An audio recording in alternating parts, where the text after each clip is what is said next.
Hello दोस्तों, आशा करता हूँ कि आप सब लोग बहुत अच्छे हैं और अपनी पढ़ाई जो है वो अच्छे से कर रहे हैं। तो आज हम जो है हमारा जो नेक्स्ट राइट है that is the right to freedom, वो आज हम इस वीडियो में काफ़ी कॉम्प्रिहेंसिवली पढ़ने वाले हैं। We will be looking at different dimensions of this particular right.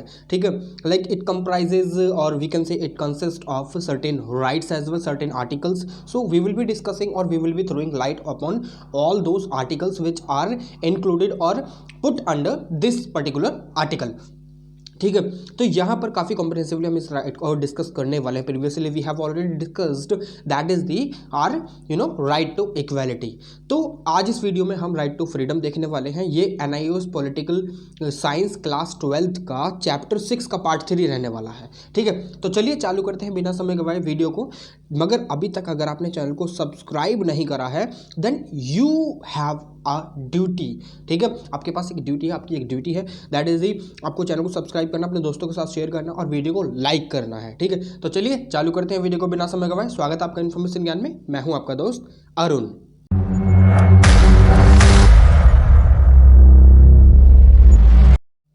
देखिए, हम इससे पहले कि आगे बढ़े आपसे एक चीज़ के लिए बहुत ज़्यादा मैं माफ़ी चाहूँगा कि बैकग्राउंड में आपको एक छोटी सी नॉइज़ आपको देखने के लिए मिल रही होगी, सुनने के लिए मिल रही होगी, देखने के लिए नहीं। ठीक है, तो I am really sorry for that. ठीक है, अब चलिए चालू करते हैं। Now in this article right to freedom we have certain right. मैंने आपको बोला था कि मैं आपको जो है ना आपकी बुक में जो चीज़ें लिखी हैं उनके साथ साथ मैं आपको ये भी बताता चलूँगा कि इनकी जो जगह है कॉन्स्टिट्यूशन में कहाँ पर है, यानी आर्टिकल्स भी बताता हुआ चलूँगा। ठीक है, तो यहाँ पर ये जो राइट टू फ्रीडम है ये आर्टिकल 18 से लेकर, ठीक है सॉरी 19 से लेकर ये 22 तक अपने जो पाम है वो पसारे हुए अपने अंदर काफ़ी सारी चीज़ें लेकर बैठे हुए हैं। ठीक है, पसारे हुए लेटा हुआ है आराम से मस्त। ठीक है, और जो भी इसे पढ़ेगा कहीं ना कहीं वो एनलाइटनमेंट, यानी एक तरीके से हम बोल सकते हैं कि वो उसको बहुत ज़्यादा सद्बुद्धि प्राप्त हो जाएगी। ठीक है, बहुत सारी चीज़ें यहाँ पर आपको आपकी फ्रीडम्स के बारे में पता चलने वाली हैं। ठीक है, बेसिकली अगर मैं बात करूं तो यहाँ पर जो है ना ये जो राइट है अगर नहीं होता ना राइट टू फ्रीडम, तो एक जो कॉन्सेप्ट होता है ना ट्रू डेमोक्रेसी का, that will not be able to established. ठीक है, और हम कह सकते हैं कि वो कहीं ना कहीं कॉन्सेप्ट फिर कहीं ना कहीं हर्ट होते हैं उसके सेंटिमेंट्स। ठीक है, तो यहाँ पर हम बात करते हैं कि हमारे कॉन्स्टिट्यूशन ने हमें जो है कुछ फ्रीडम्स यहाँ पर गारंटी कर रखी हैं। ठीक है, कॉन्स्टिट्यूशन ने गारंटी कर रखी हैं और ये आपको यहाँ पर ध्यान रखना होगा कि हमारा जो सुप्रीम कोर्ट है that is the supreme court of India, सर्वोच्च न्यायालय, ठीक है, वो कहीं ना कहीं हमारे जो फंडामेंटल राइट्स हैं उसका गारंटर है और हमारे जो फंडामेंटल राइट्स का प्रोटेक्टर भी है, गार्जियन। ठीक है, यहाँ पर ये सारी चीज़ें आपको यहाँ पर ये पता रहनी चाहिए। तो राइट टू फ्रीडम में काफ़ी सारे राइट्स आ जाते हैं, काफ़ी सारे आर्टिकल के अंदर उन्हें सजाया गया है सो दैट कि we easily can find out कि कहाँ पर कौन कौन सी चीज़ें रखी गई हैं, सो दैट कि you would be able to find out. ठीक है, you would also be able to find out. ठीक है, तो यहाँ पर ये चीज़ आप देखिए, राइट टू फ्रीडम जो है एक स्वतंत्रता का अधिकार है, we already know about it. ठीक है, बट यहाँ पर स्टेट के पास, यानी हम कह सकते हैं कि सेंट्रल गवर्नमेंट के पास और स्टेट गवर्नमेंट के पास काफ़ी सारी ऐसी फ्रीडम्स भी है कि वो इन सारी चीज़ों पर एक रीजनेबल रेस्ट्रिक्शन भी इम्पोज कर सकता है। Now first and the foremost article that we see when we start reading this right to freedom, and वो आर्टिकल कौन सा है, वो राइट कौन सा है। यहाँ पर कुछ 6 फंडामेंटल फ्रीडम्स जो है वो कहीं ना कहीं दे रखी है। कहाँ पर? आर्टिकल 19 में ये जो 6 फंडामेंटल फ्रीडम्स है ना वो दे रखी हैं सो दैट कि people easily can find out. ठीक है, तो यहाँ पर उसमें से इन फंडामेंटल फ्रीडम में से सबसे ज़्यादा जो महत्वपूर्ण है, जो हमेशा कहीं ना कहीं न्यूज़ में भी आती रहती है, वो है right to speech and expression. ठीक है, यहाँ पर right to speech and expression का जो एक तरीके से हम बोल सकते हैं दायरा है बहुत बड़ा है। मगर क्या आपके दिमाग में ये क्वेश्चन यहाँ पर आना चाहिए कि क्या सर ये सारी की सारी जो फ्रीडम्स हैं यही है या और कुछ भी है? देखिए, यहाँ पर ये जो 6 फ्रीडम है, फंडामेंटल फ्रीडम है, इनके साथ साथ एक और हुआ करती थी 7वीं फंडामेंटल फ्रीडम। ठीक है, या हम फंडामेंटल फ्रीडम बोल सकते हैं या फिर राइट बोल सकते हैं हम। ठीक है, वो था right to acquire, hold and dispose of property. आपको तो पता ही है कि जो राइट एक हमारा फंडामेंटल राइट हुआ करता था, राइट टू प्रॉपर्टी, वो कहीं ना कहीं जो है अब नहीं है, ठीक है। Now we have already 6 fundamental rights, ठीक है। ये चीज़ आपको यहाँ पर ध्यान रखनी होगी। ये जो right to acquire, hold and dispose property है, ये 1978 में 44th अमेंडमेंट के साथ कहीं ना कहीं अलग कर दिया गया था, खत्म कर दिया, रिपील कर दिया गया था, ठीक है। आज के समय आज अगर देखेंगे ना आर्टिकल 3 कौन सा था वो आर्टिकल 00A, ये आर्टिकल है जो आज के समय में एक लीगल राइट है, और इसके अंडर जो हमारा राइट टू प्रॉपर्टी है वो कहीं ना कहीं प्लेस कर दिया। भाई तो यहाँ पर पढ़ा रहे, ठीक है, सिंपल, ठीक है। अब यहाँ पर ये जो right to speech and expression, ये जो कहीं ना कहीं अपने इसके पर बहुत ज़्यादा है, ठीक है। यहाँ पर आपके पास फ्रीडम आती है कि आप जो है ना अपने ओपिनियंस को जाहिर कर सकते हैं, अपने बिलीफ को जाहिर कर सकते हैं, अपनी कन्विक्शंस को जाहिर कर सकते हैं फ्रीली, चाहे फिर वो आप बोलकर, अपने मुंह से बोलकर, ठीक है, राइटिंग में लिखकर, पेपर में पब्लिश करवाकर, या फिर पिक्चर के द्वारा पैम्पलेट चिपकाकर अपने जो व्यूज़ हैं उनको जाहिर कर सकते हैं। तो ये सारी फ्रीडम जो है कहाँ पर मिलती है, हमें यहाँ पर मिलती हैं। Now it includes apart from these certain things you have certain rights as well. वो कौन कौन से? राइट टू प्रोपोगेट, अपने व्यूज़ को प्रोपोगेट कर सकते हो, ठीक है। अपने जो right to freedom of press है ना, वो भी इसी के अंडर आती है। किसके अंदर? Right to speech and expression के अंदर, ठीक है। अब right against tapping telephonic conversation, like कभी आपने देखा होगा कि जो टेलीफोनिक कॉन्वर्सेशन आपके जो कभी भी क्रिमिनल केसेस में जो है ना, कभी कभी क्रिमिनल्स की जो फ़ोन पर बात जो होती है उसको टैप कर लिया जाता है। नाउ अगर जो है आपके जो टेलीफोनिक कॉन्वर्सेशन टैप करी जा रही हैं किसी भी एक थर्ड पार्टी के द्वारा या फिर फर्स्ट पार्टी यानी गवर्नमेंट के द्वारा, तो आप वहाँ पर इसके अगेंस्ट सुप्रीम कोर्ट में जा सकते हो कि now this is my right and this is my right कि मेरे जो टेलीफोनिक जो कॉन्वर्सेशन है उसको टैप नहीं किया जाए, ठीक है। यानी ये राइट देता है कि right against tapping of telephonic conversation, ठीक है। अब यहाँ पर अगला जो आपके पास राइट आता है इसके under, right to speech and expression के अंडर रो आता है आपका राइट टू टेलीकास्ट, कि आप यहाँ पर जो है ना गवर्नमेंट की जो इलेक्ट्रॉनिक मीडिया पर मोनोपोली नहीं होगी। यहाँ पर कोई भी अपने जो व्यूज़ है वो इलेक्ट्रॉनिक मीडिया पर भी कहीं ना कहीं एक्सप्रेस कर सकता है। राइट अगेंस्ट बंद भी है, ठीक है। Right to know government activities, freedom of silence, और फ्रीडम ऑफ साइलेंस यानी आपको जो है ना चुप रहने का भी अधिकार है, ठीक है। Right against imposition of pre censorship on a newspaper, ये भी एक राइट है, ठीक है। और आप अपने डिमॉन्स्ट्रेशन वगैरह, पिकेटिंग वगैरह जो है ना हड़ताल कर सकते हैं, नॉट द स्ट्राइक, ठीक है। तो यहाँ पर ये सारी जो फ्रीडम्स हैं वो आपको इसी आर्टिकल के अंदर, आर्टिकल 19 क्लॉज ए के अंदर, क्लॉज 1 के अंदर आपको मिलती हैं, ठीक है। तो यहाँ पर देखिए मुझे अभी जो ना थोड़ा सा कोल्ड है, तो आपको जो ना थोड़ा सा कोऑपरेट करना है यार, थोड़ा सा कोऑपरेट तो कर सकते हो ना आप, ठीक है। तो यहाँ पर जो ये जो आर्टिकल, ये जो राइट्स हैं, जो right to speech and expression में एक्सप्रेस करे जाते हैं, यहाँ पर गवर्नमेंट जो रीजनेबल रिस्ट्रिक्शंस भी लगा सकती है। ग्राउंड्स क्या क्या होंगे? सोवेरेनिटी यानी संप्रभुता, अगर कंट्री के संप्रभुता पर कहीं ना कहीं सवाल उठ रहा है या उसको खतरा है, तो कहीं ना कहीं वहाँ पर जो है ना ये सारे राइट जो है ना खत्म कर दिए जाएंगे। या फिर इंटीग्रिटी, इंडिया की इंटीग्रिटी को मेंटेन करने के लिए, security of the state, friendly relation, मित्रता बढ़ाने के लिए, दूसरे जो विदेशी कंट्रीज हैं उनसे कहीं ना कहीं मित्रता बढ़ाने के लिए ये राइट्स पर भी प्रतिबिंब लगाया जा सकता है। पब्लिक ऑर्डर को मेंटेन करने के लिए, डिसेंसी, मोरालिटी, एटसेट्रा एटसेट्रा, ठीक है। तो ये सारी चीज़ें आपको यहाँ पर पता रहनी चाहिए। अब ये जो right to assemble peacefully without arms, देखिए आप जो है ना एक पर्टिकुलर जगह पर 4-5 जने यानी जमावड़ा लगा सकते हैं, ठीक है। यहाँ पर आप अपनी पब्लिक मीटिंग्स होल्ड कर सकते हैं, डिमॉन्स्ट्रेशंस कर सकते हैं, और अपने जो प्रोसेसन, जुलूस वगैरह, कोई भी बारात वगैरह, कोई भी किसी के प्रति मोर्चा खड़ा करना हो, वो सारी चीज़ें आप कर सकते हैं। ये इसके अंदर आपको ये वाली जो फ्रीडम है ये कहीं ना कहीं आपको राइट देती है सारी चीज़ें करने का। मगर अगर आप पब्लिक मीटिंग होल्ड कर रहे हैं तो वहाँ पर वो जो लैंड है ना वो पब्लिक होना चाहिए। जैसे कि रामलीला ग्राउंड हो गया दिल्ली में, जंतर मंतर, ठीक है। तो सब जंतर मंतर की तरफ कूच करते हैं, क्योंकि दिल्ली में जो कहीं ना कहीं पब्लिक मीटिंग जो है आज तक जितने भी प्रोटेस्ट हुए हैं वो यहीं पर कहीं ना कहीं अराउंड दी जंतर मंतर हुए हैं, ठीक है। ठीक है, तो चलिए अब यहाँ पर इस पर भी जो है कहीं ना कहीं रेस्ट्रिक्शंस लगाए जा सकते हैं, जैसे कि सेक्शन 144 जो क्रिमिनल प्रोसीजर कोड होता है उसके अंडर, ठीक है, और 141 जो इंडियन पीनल कोड के हैं उसमें। ये आपको ज़्यादा गहराई में नहीं जाना, बस मैंने आपको रेफरेंस के लिए बता दिया कि हाँ इन पर भी रीजनेबल रेस्ट्रिक्शंस गवर्नमेंट के द्वारा लगाए जा सकते हैं। नेक्स्ट आता है आपका फ्रीडम ऑफ एसोसिएशन और यूनियंस, ठीक है। ये जो राइट है ये बहुत ही महत्वपूर्ण राइट है कि आप जो है ना अपनी एसोसिएशन, अपनी जो पॉलिटिकल पार्टीज, कंपनीज और पार्टनरशिप फर्म्स यानी कंपनीज वगैरह इस्टेब्लिश कर सकते हैं। ठीक है, क्लब वगैरह आपने बना सकते हैं। ठीक है, अपनी ऑर्गेनाइजेशन बना सकते हैं, ट्रेड यूनियन बना सकते हैं। ठीक है, मगर यहाँ पर भी रीजनेबल रिस्ट्रिक्शंस जो है कहीं ना कहीं लगते हैं। मगर ये जो राइट है ना कहीं जो नेगेटिव कॉन्सेप्ट है ना कि आप अगर आपको कोई फोर्स करता है कि भाई साहब हमारी जो क्लब है, आपका जो यूनियन है, हमारा जो यूनियन है, कुछ भी है उसमें आप इंक्लूड हो जाइए, तो आप वहाँ पर साफ सीधी मना कर सकते हैं, मैं नहीं आ रहा भाई। ठीक है, तो ये सारी चीज़ें आपको यहाँ पर मिलती हैं राइट्स। ठीक है, रीजनेबल रिस्ट्रिक्शंस लग सकते हैं on the ground of sovereignty and integrity of India और पब्लिक ऑर्डर को और मोरालिटी को मेंटेन करने के लिए। ठीक है, सॉरी, चलिए अब अगला आता है आपका right to move freely throughout the territory of India. आपके पास ये राइट है कि आप जहां मर्जी इंडिया में कहीं भी जा सकते हैं, कोई आपको कुछ नहीं कहने वाला है, कोई भी नहीं कहने वाला है। बट हाँ, यहाँ पर कुछ चीज़ें आपको ध्यान रखनी होगी, जैसे कि जो ट्राइबल एरियाज होते हैं तो वहाँ पर आप जो है ना नहीं जा सकते हैं, वहाँ पर आपको प्रायर परमिशन चाहिए होती है।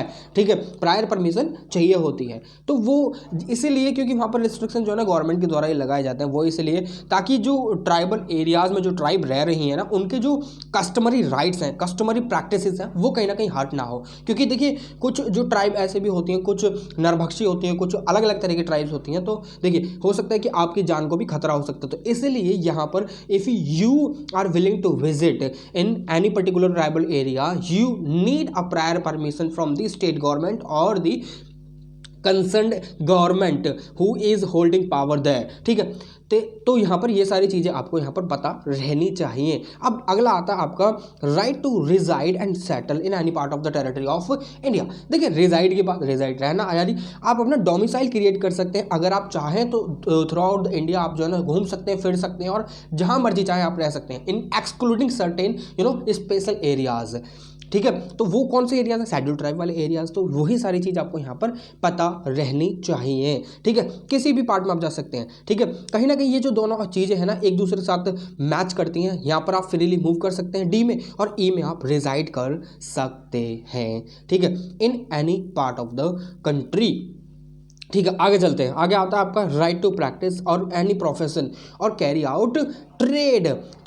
ठीक है, तो यहाँ पर यही सारी चीज़ें हैं, कोई भी प्रोफेशन हो, कोई भी ट्रेड हो, कोई भी बिजनेस हो, आप प्रैक्टिस कर सकते हैं। बट हाँ, यहाँ पर कुछ ऐसे बिजनेसेस भी हैं जहाँ पर स्टेट कहीं ना कहीं जो है एक पर्टिकुलर प्रोविजन लेकर आएगा कि ये पर्टिकुलर प्रोविजन है that you need to fulfil first then you can practise this particular business. ठीक है, for example after the privatisation leased out in the country after 1991। ठीक है, तो वहाँ पर क्या हुआ, तो वहाँ पर ये हुआ कि निजीकरण आने लगा, प्राइवेटाइजेशन आने लगा। तो we had seen that the जो हमारे स्कूल थे, यानी जितने भी स्कूल हुआ करते थे वो प्राइवेट होने लगे, प्राइवेट ओनरशिप वहाँ पर आने लगी। Then we come to know that the private school भी कुछ होते हैं। ठीक है, तो वहाँ पर जो प्राइवेट स्कूल को अगर आपको इस्टेब्लिश करना है तो वहाँ का जो एक particular principal, if you want to be a principal, ठीक है, of that particular school, then you need certain quality और certain degree और certain कह सकते हैं कि कागज़ की कुछ टुकड़ियाँ चाहिए आपको। ठीक है, तो उसके बाद आप उस पर्टिकुलर प्रोफेशन को प्रैक्टिस कर सकते हो। ठीक है, अगर आप मानकर चलिए कि आप जो ना एक पर्टिकुलर कह सकते हैं कि हाँ आप पायलट बनना चाहते हैं, तो पायलट के लिए आपको पास लाइसेंस होना चाहिए ना, गाड़ी चलाना चाहते हैं तो आपके पास एक लाइसेंस होना चाहिए ना। तो इसलिए एक पर्टिकुलर चीज़ है जो निर्धारित करी है स्टेट के गवर्नमेंट के द्वारा। अगर आपको यूं ही गाड़ी हाथ में दे दी जाए और आप तो चारों तरफ ठोकते फिरोगे। ठीक है, तो इसीलिए सारी चीज़ें यहाँ पर हमें देखने के लिए मिलती हैं। नेक्स्ट कम्स आपका article 20, that is the protection in respect of conviction of for an offence. ठीक है, देखिए ये जो है ना आर्टिकल बहुत ही ज़्यादा महत्वपूर्ण है, क्योंकि जब इमरजेंसी लगती है ना तो सारे आर्टिकल जो है ना, सारे फंडामेंटल राइट्स जो है सस्पेंड कर दिए जाते हैं अंडर आर्टिकल 359। जो प्रेसिडेंट लेकर आते हैं कि प्रेसिडेंट 359 के अंडर रिस्पॉन्सिबल होते हैं कि सारे जो फंडामेंटल राइट उनको सस्पेंड कर दिया जाए when the emergency is being proclaimed by the president of India. ठीक है, और प्रेसिडेंट किसके अंडर काम करते हैं, अंडर दी प्रेसिडेंट के अंडर काउंसिल ऑफ मिनिस्टर्स होते हैं, और काउंसिल ऑफ मिनिस्टर के साथ कंसल्टेशन करने के बाद कोई भी अगर फैसला लिया जाएगा तो वो प्रेसिडेंट के नाम पर लिया जाएगा। मगर एग्जैक्ट में जो एग्जीक्यूटिव पावर होती है वो प्राइम मिनिस्टर के हाथ में होती है, बट मोहर किसकी लगती है, नॉमिनल हेड की, कौन, प्रेसिडेंट। ठीक है, तो यहाँ पर आर्टिकल 20 जो है ना वो यही करता है कि आपके अगर कोई भी आर्बिट्री एक्शन लिया जा रहा है, चाहे फिर वो किसी का भी हो, ठीक है, आपको एक्सेसिव पनिशमेंट नहीं दी जाएगी, और आर्बिट्री जो अरेस्ट है ना, अरेस्ट जो करा जा रहा है आर्बिट्री, मनमाने ढंग से पुलिस अरेस्ट कर लेती है या फिर मनमाने ढंग से उसको पनिशमेंट दी, तो ये सारी चीज़ें नहीं होंगी। तो इसमें आपको जो ना कहीं ना कहीं एक तरीके से प्रोटेक्शन प्रोवाइड कराई गई है अंडर आर्टिकल दिस 20, ठीक है, और protection in respect of conviction for an offence, ठीक है। तो यहाँ पर ये है कि no person shall be punish except for the violation of law which is in force when the crime was committed, ठीक है। तो यहाँ पर इसका मतलब यही है कि मानकर चलिए 2011 में आपने एक क्राइम करा, ठीक है, आपने नहीं, एक पर्टिकुलर पर्सन ए है, उसने क्राइम करा, ठीक है, ये तो उसको जो ना वहाँ पर 2011 में जो लॉ प्रिवेल था उस हिसाब से उसको जो ना वहाँ पर 2 साल की सजा होनी चाहिए थी, बट उसका केस जो है ना घिसड़ते कब आ गया, 2023 में आ गया। तो यहाँ पर जो प्रावधान है वो उस पर्टिकुलर क्राइम के लिए जो 2011 में कमिट करा गया था एक पर्टिकुलर पर्सन ए के द्वारा, वो वहाँ पर 10 साल कर दिया, तो इसको जो सजा मिलेगी वो इस लॉ के अकॉर्डिंग मिलेगी, ना कि इसके अकॉर्डिंग, ठीक है। वो भी क्रिमिनल ऑफेंसेस में, ठीक है, क्रिमिनल केसेस में ये सारी चीज़ें होती हैं कि जो क्राइम है ना वो उस समय पर जो लॉ प्रिवेल था उसके हिसाब से सजा मिलेगी, ना कि जो अदर है, जैसे कि टैक्सेस वगैरह, जो टैक्सेस वगैरह के जो लॉ होते हैं वो रेट्रोस्पेक्टिवली एनफोर्स करे जा सकते हैं, ठीक है। यानी अगर रेट्रोस्पेक्टिव का मतलब होता है कि अगर मानकर चलिए आपने आज लॉ बना दिया, आप जो ना उस लॉ को जो ना 1995 से अभी लागू कर सकते हो कि वहाँ से जो भी फर्म यहाँ पर काम कर रही है, कंपनी को भी जो भी काम कर रही है, तो उसको इतना % टैक्स जो है ना पे करना पड़ेगा, ठीक है। ये चीज़ आपको समझ में आ गई। चलिए अब यहाँ पर दूसरा ये होता है कि यहाँ पर डबल जेपर्डी नहीं दी जाएगी, यानी सेम ऑफेंस के लिए 2 बार सजा नहीं मिलेगी, ठीक है, सेम ऑफेंस के लिए 2 बार सजा नहीं मिलेगी, मगर ये क्रिमिनल केसेस में है खाली, ठीक है।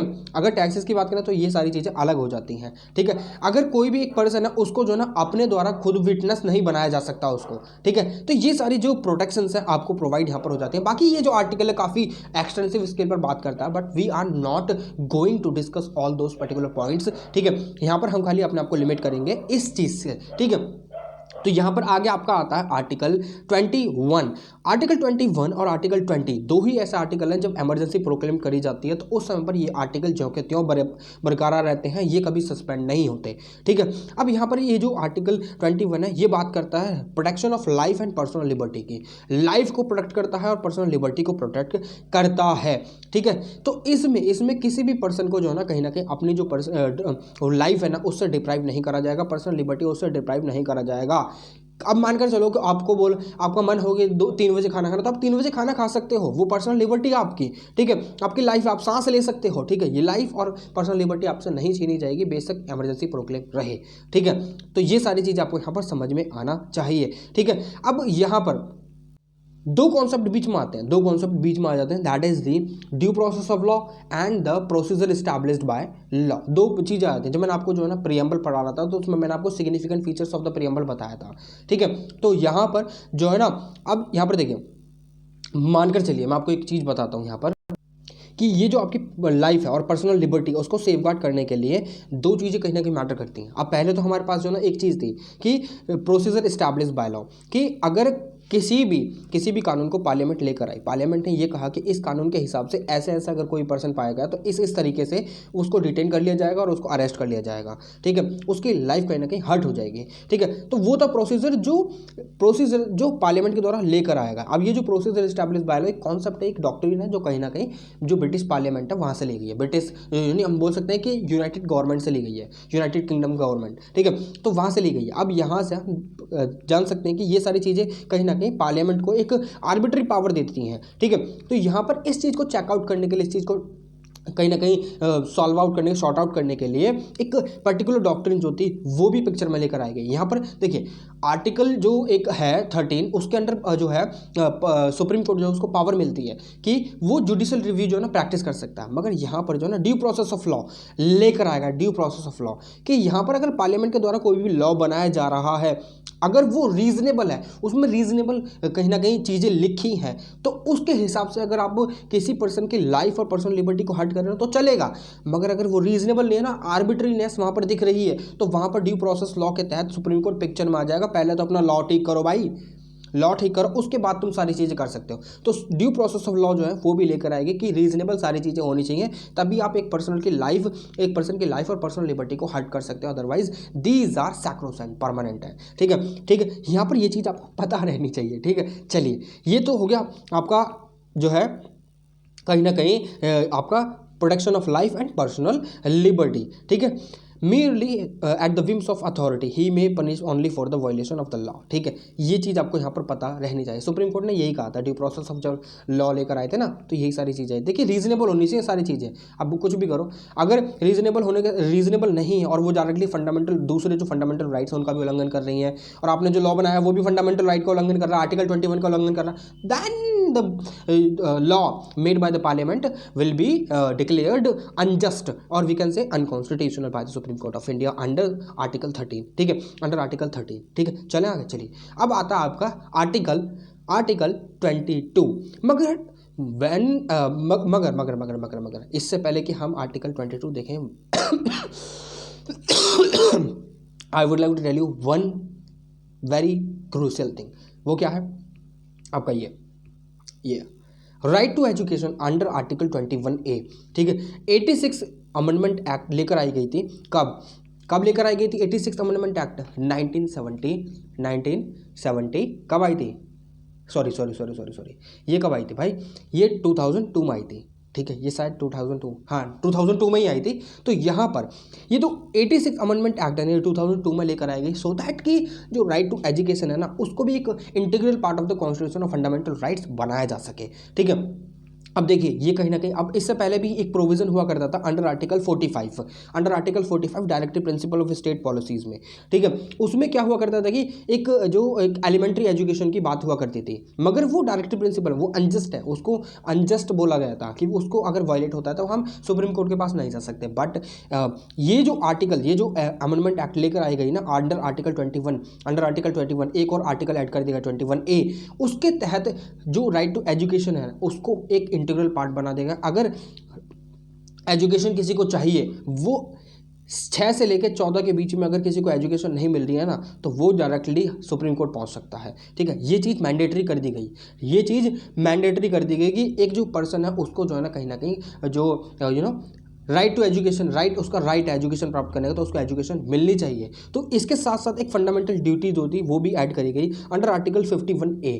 ठीक है, उसमें क्या कहा है कि it shall be the duty of every citizen of India to provide opportunities for education to his child और ward between the age of 6 and 14। अब जो directive principle of state policies हुआ करती थी उसमें जो ना जो राइट टू एजुकेशन था वो 6 साल तक था। ठीक है, यानी एलिमेंट्री एजुकेशन मिलनी चाहिए, मगर यहाँ पर जो ना एलिमेंट्री एजुकेशन कंपलसरी एजुकेशन बना दी गई। ठीक है, यहाँ पर ये चीज़ आपको पता रहनी चाहिए।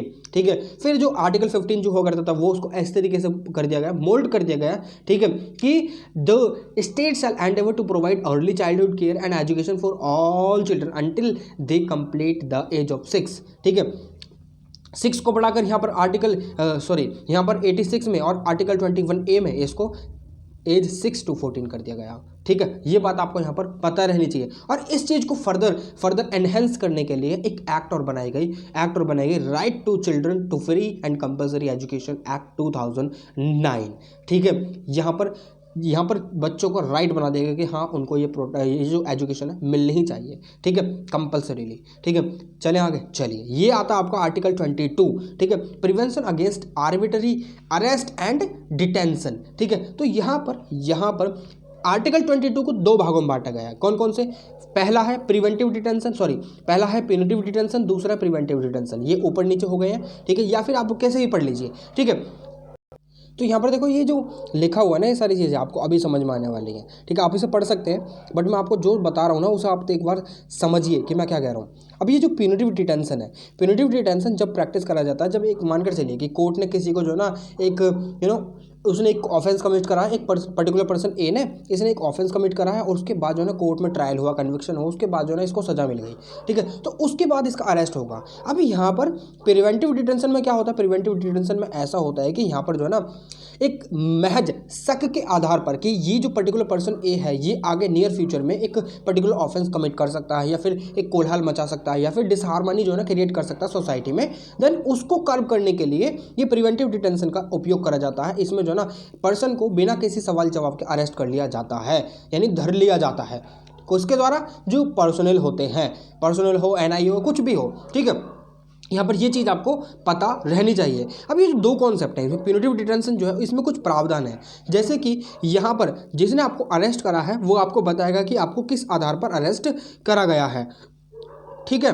और आपको ये ऑप्शन भी दिया जाएगा कि आप अपने डिफेंड के लिए एक लीगल प्रैक्टिशनर को चूज कर सकें प्यूनिटिव डिटेंशन के अंडर, ठीक है, इसके अंडर, ठीक है। अब यहाँ पर आपको ये भी होगा कि 24 घंटे के अंदर अंदर आपको जो है ना, अगर आपको अरेस्ट कर लिया गया है प्यूनिटिव डिटेंशन के अंडर और आपने कोई भी क्राइम कमिट करा है, ठीक है, मगर ऑफेंस है, वो एक तरीके का ऑफेंस है, ठीक है, जहाँ पर आपको ट्रायल भी होगा या फिर कन्विक्शन भी होगा या फिर कुछ भी होने के बाद, ठीक है। तो यहाँ पर अगर आपको जो है ना ये बताया जाएगा कि आपको किस आधार पर अरेस्ट करा है, ठीक है, 24 घंटे के अंदर आपको मैजिस्ट्रेट के सामने प्रस्तुत करा जाएगा। अगर मैजिस्ट्रेट कहता है कि 24 घंटे के बाद भी आप इसको रख सकते हो, फिर आपको कोर्ट में प्रस्तुत वगैरह सारी चीज़ें होगी, तो उसके बाद भी आपको यहाँ पर रखा जाएगा, ठीक है। ये सारी चीज़ें आपको पता चल गई, ठीक है। मगर यहाँ पर जो 24 घंटे तक ही आपको रहना है ना, वो है कि आपको जो ना मैजिस्ट्रेट के पास प्रस्तुत ले जाने तक की जो जर्नी का टाइम होगा ना, वो एक्सक्लूड कर दिया जाएगा, फिर 24 घंटे के नहीं जाएंगे, ठीक है। और फिर उसके बाद जब तक मैजिस्ट्रेट नहीं कह देगा तब तक आप रहेंगे, जब मैजिस्ट्रेट कह देगा कुछ नहीं है और मैजिस्ट्रेट के पास आपको प्रस्तुत नहीं करा और 24 घंटे हो चुके हैं, तो आपको जो है ना बरी कर दिया जाएगा। ये राइट आपके पास अवेलेबल है, ठीक है। मगर यहाँ पर जो एलियन है या फिर हम बोल सकते हैं फॉरेनर्स है, उनके पास ये राइट नहीं है, ठीक है। अब यहाँ पर प्रिवेंटिव डिटेंशन की बात करें तो प्रिवेंटिव डिटेंशन में ये होता है कि आपको जो ना किस आधार पर डिटेन करा गया है, तो वो आपको बता भी सकते हैं, नहीं बता सकते। अगर बताने वाला होगा तो बता देंगे, अगर उसमें पब्लिक इंटरेस्ट इन्वॉल्व हो रहा होगा तो आपको नहीं बताया जाएगा, ठीक है। फिर उसके बाद ये है कि आपको जो है ना अपनी रिप्रेजेंटेशन को प्रस्तुत करने के लिए आपको पूरी अपॉर्चुनिटी दी जाएगी एक, ठीक है। इसके बाद आपको जो है ना 3 महीने तक डिटेन कर रखा जाएगा प्रिवेंटिव डिटेंशन के अंदर। अगर 3 महीने हो जाते हैं उसके बाद भी आपको डिटेन करना है तो एक बोर्ड को आपकी जो डिटेंशन ऑर्डर है उसको एक्सटेंड करना होगा और उसमें सारे जस्टिस ही होंगे, यानी जजेस ही होने चाहिए, ठीक है। तो ये सारी चीज़ें आपके पास अवेलेबल होती हैं under article 21, under article freedom, ठीक है। हम कह सकते हैं कि जो फंडामेंटल राइट ऑफ फ्रीडम उसमें आपके पास ये सारी चीज़ें होती हैं, ठीक है। तो ये पूरी की पूरी जो वीडियो थी ये आपके फंडामेंटल राइट टू फ्रीडम के आधार पर थी। तो आपको कैसी लगी ये video, do let me know comment box, ठीक है। अगर आपकी कोई भी क्वेरी होती है then you can ask your queries, अपनी क्वेरीज पूछ लीजिए। आप नीचे कमेंट बॉक्स में कमेंट कर सकते हैं, व्हाट्सअप पर आप मुझसे पूछ सकते हैं, टेलीग्राम पर, इंस्टाग्राम पर, फेसबुक पर, ठीक है। आपके पास काफ़ी सारे मीडियम है मुझसे कनेक्ट होने के लिए, तो आप जो ना बस अपनी क्वेरीज पूछ लिया कीजिए, आप घबराइए मत, ठीक है। मैं बताऊंगा आपको कि अच्छी चीज़ कौन सी है, सही चीज़ कौन सी है या फिर गलत चीज़ कौन सी है। मगर हाँ, ये जो प्रिवेंटिव डिटेंशन वाला आधार है ना, ये दुनिया के किसी भी डेमोक्रेटिक कंट्री में प्रैक्टिस नहीं करा जाता एक्सेप्ट इंडिया, ठीक है। तो चलिए, तो ये थी पूरी वीडियो आपके जो फंडामेंटल राइट टू फ्रीडम के ऊपर। तो आपको कैसी लगी video, do not forget to mention your comments in the comment box, ठीक है। और चैनल को सब्सक्राइब कर दीजिए, वीडियो लाइक कीजिए और अपने दोस्तों के साथ भी शेयर कीजिए। तो मिलते हैं आपसे एक और नई वीडियो में एक और नई इन्फॉर्मेशन के साथ। तब तक के लिए मैं आप लोगों से विदा लेना चाहूँगा। जय हिंद।